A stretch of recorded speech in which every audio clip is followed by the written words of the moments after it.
Saya nih di Riau, Pak. Tahu persis kalau orang Riau itu jarang betul mau berobat di Jakarta. Rata-rata hukuman penjara pelaku korupsi. Gue cuma mau ngasih tahu kalau wakil rakyat dapat tunjangan 50 juta per bulan. Kata-kata Mutiara kepala desa ketika diminta pengaspalan jalan. Lamar aja.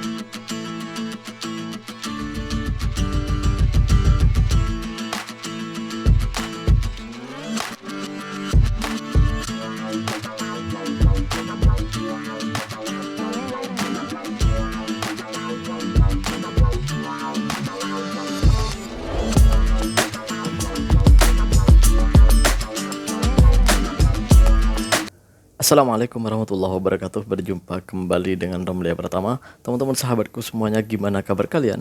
Mudah-mudahan kalian semuanya baik-baik saja beserta keluarganya di sana. Teman-teman sahabatku, buat kalian yang baru gabung, yang baru nonton video ini, silahkan di subscribe dulu, di like dan di komen guys. Buat teman-teman sahabatku yang udah mendukung support channel ini, terima kasih. Mudah-mudahan kalian semuanya diberikan keberkahan umur, keberkahan rezeki, dimudahkan segala urusannya, baik urusan dunia maupun urusan akhirat. Teman-teman sahabatku semuanya, seperti biasa guys, seperti biasa kita akan ngebahas beberapa video yang menarik untuk kita reaction gitu guys. Dan ini video-video ini viral guys gitu di sosial media, baik itu di TikTok maupun di short di YouTube, di Facebook itu viral. Jadi yang gue selalu reaction itu biasanya viral di sosial media gitu guys. Seperti apa videonya? Ini dia guys. Saya Ini nih di dia, Riau, guys. Pak. Tahu persis kalau orang Riau itu jarang betul mau berobat di Jakarta. Pasti kalau nggak di Penang, Malaka, kalau nggak di Singapura, Pak. Hanya itu pilihannya. Karena apa? Karena biaya berobat ke Jakarta itu jauh lebih mahal. Tiket pesawat tuh 2 juta. Kalau ke Malaka, Pak, 500 ribu, 300 ribu pun dapat. Nah, obatnya juga murah di sana.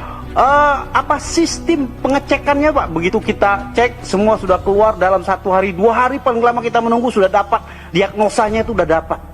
Oh, kamu sakit ini tindakannya ke dokter ini. Nah, begitu. Nah, bagaimana sistem pelayanan kesehatan di kita ini yang masih kurangnya dari sisi Banyak sih kekurangannya sebenarnya. Bukan hanya sedikit atau 50%, 20% kalahnya sama Malaysia.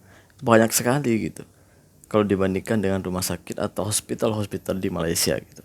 Kenapa gue bisa bilang gitu? Karena gue pernah ngalamin juga gitu. Di tahun 2010 gue pernah sakit dan dirawat di Hospital University di Bansar sana, di Petaling Jaya.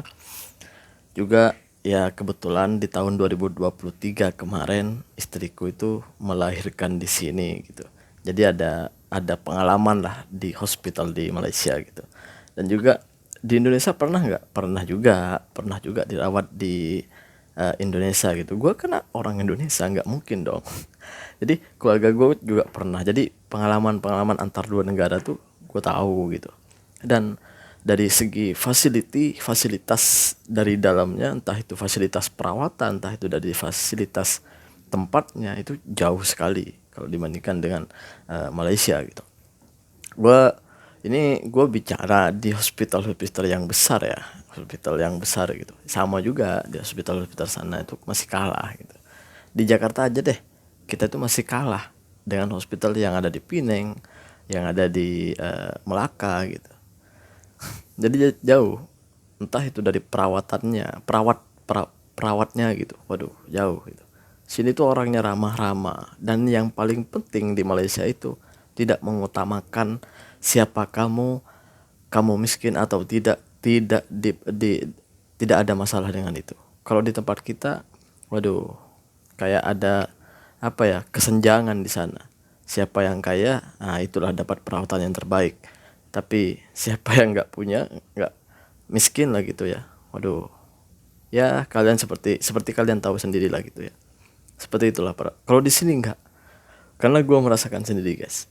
Gue merasakan sendiri beberapa kali menghantar kawan dan aku sendiri dan istriku gitu.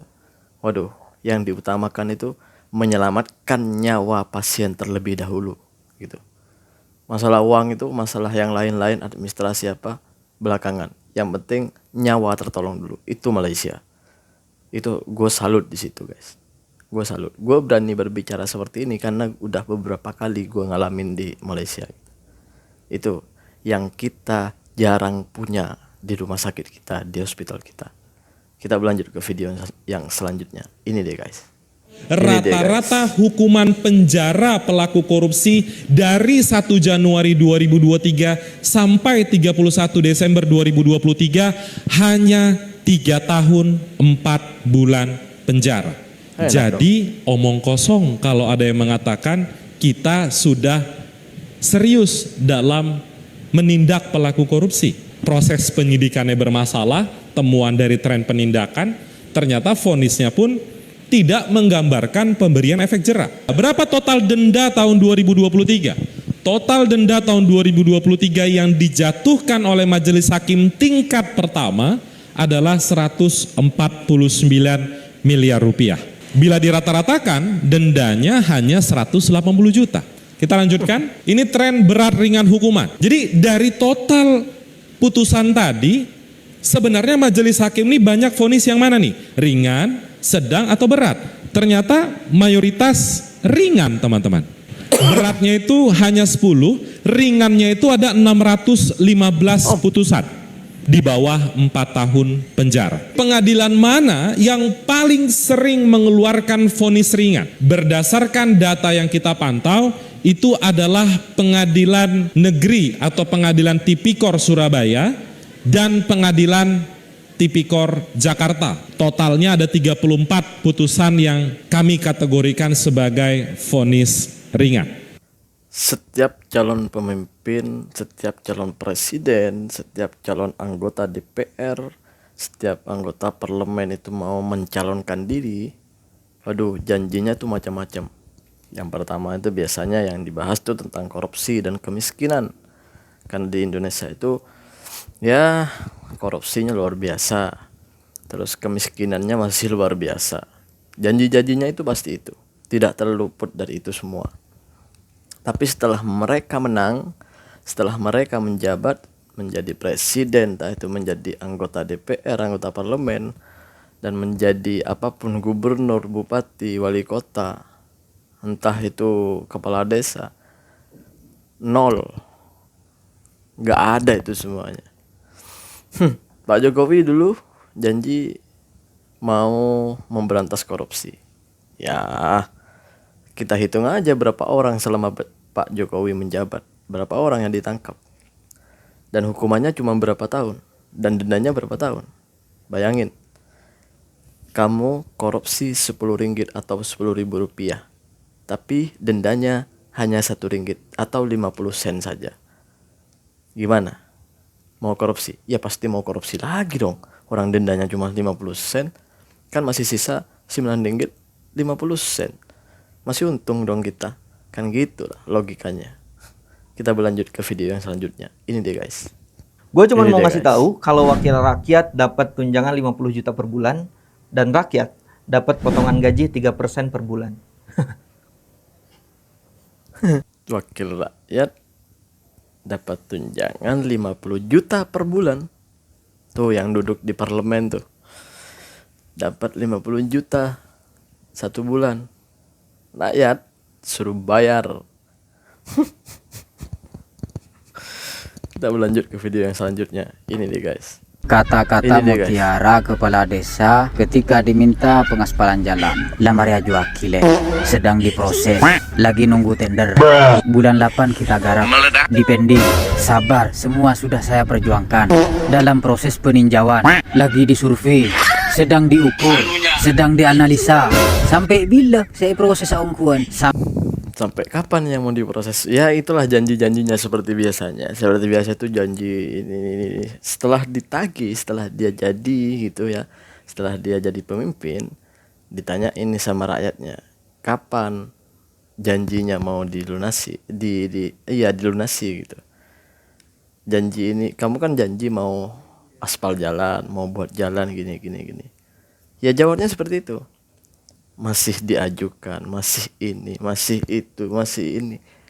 Di kampung gua ada tuh, nanti gua kalau gua pulang, gua sepil sama kalian. Di kampung gua tuh sampai 2000, sejak Indonesia merdeka sampai di tahun 2024 ini belum pernah merasakan yang namanya jalan halus, jalan aspal itu. Jadi setiap dari zaman kemerdekaan nih itu hanya janji-janji doang. janji sampai janjinya tuh banyak yang dibawa mati itu sama apa pemimpin-pemimpin yang di sana gitu. entah jadinya apa tuh ntar. Hanya janji sampai sekarang tuh kita yang duduk di kampung sana belum pernah merasakan jalan aspal itu. Bener ini. Apakah kita pernah protes? Pernah dong. Berkali-kali itu pernah protes. Bahkan pernah tunjuk perasaan atau berdemo. Pernah. Tapi gak ada hasilnya. Kita hanya dibuat permainan aja. Nanti ada calon lagi bilangnya ini. Setelah jadi, nol. Sampai kita bingung siapa yang harus kita percaya gitu. Terima kasih buat semuanya yang udah nonton. Assalamualaikum warahmatullahi wabarakatuh. Jangan lupa sholawat guys.